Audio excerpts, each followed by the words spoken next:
স্থানীয় নির্বাচন দিলেই ৪,৪৯০টা ইউনিয়ন পরিষদে আওয়ামী লীগের ফ্যাসিজম আস্তে করে বের হয়ে আসবে এবং সেখানে প্রচন্ড লেভেলে গ্রাউন্ড রিয়ালিটিতে যে মারপিট হবে এবং সেই ক্ষেত্রে জাতীয় নির্বাচন ইভেন কি একটা সিভিল ওয়ার হয়ে যেতে পারে।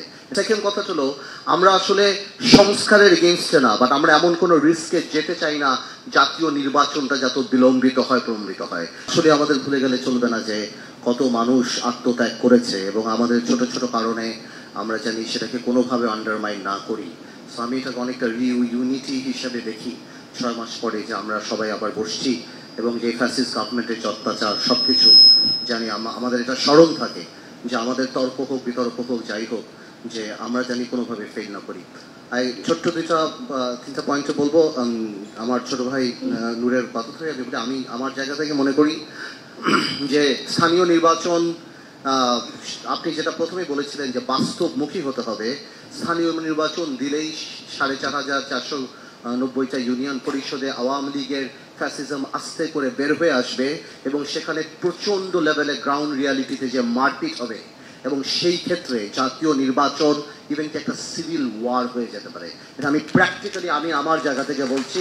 আমি এলাকায় রাজনীতি করা মানুষ, সুতরাং আমরা উপরে বসে অনেক কথা বলতে পারি, কিন্তু আমরা এখানে বসে আমাদের যে সহ্য ক্ষমতা, যেই এলাকায় লাশ গেছে ওখানে সেই সহ্য ক্ষমতা এখন আসে নাই।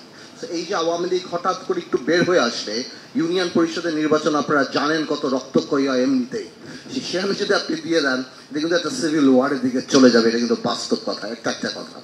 এবং সুতরাং এবং সেকেন্ড কথা হলো, আমরা আসলে সংস্কারের এগেইনস্টে না, বাট আমরা এমন কোনো রিস্কে যেতে চাই না জাতীয় নির্বাচনটা যত বিলম্বিত হয় প্রলম্বিত হয়। এই যে কিছুদিন আগে যে আপনার নিজেরই বলতে হয়েছে যে পরিমাণ সন্ত্রাস হঠাৎ করে যে ধরনের গন্ডগোল বা যে ধরনের আরম্ভ হয়ে গিয়েছিল, পুরো জাতি কিন্তু একটা চিন্তার মধ্যে পড়ে গিয়েছিল এবং বিদেশে আমাদের ভাবমূর্তির ব্যাপারটাও কিন্তু হয়ে গেছিল। এগুলি কিন্তু যখন হাত থেকে বের হয়ে যায় তখন কি কন্ট্রোল করা যায় না। তো আমরা নির্বাচন মুখী, কারণ আমরা মনে করি স্থিতিশীল সরকার আসলে হ্যাঁ অনেক সংস্কার যদি নাও হয় আমরা ন্যাশনাল কমিটমেন্টের মাধ্যমে হয়তো সেই সংস্কারগুলির ব্যাপারে জাতির কাছে অঙ্গীকারবদ্ধ আমরা হতে পারি, কিন্তু কোনোভাবেও জাতীয় নির্বাচন নিয়ে যে সবাই একটা আলাপ, এই জাতি বলেন যে একটা কনস্পিরেসি থিওরি কাজ করে, সেটা জানি কোনোভাবেও কাজ না করে। তো আমি এই দুইটা ব্যাপারেই মেইনলি কথা বলতে চাই। আরেকটা সিম্পল কথা বলতে চাই, প্রবাসীদের নিয়ে আমি একটু কথা বলতে চাই।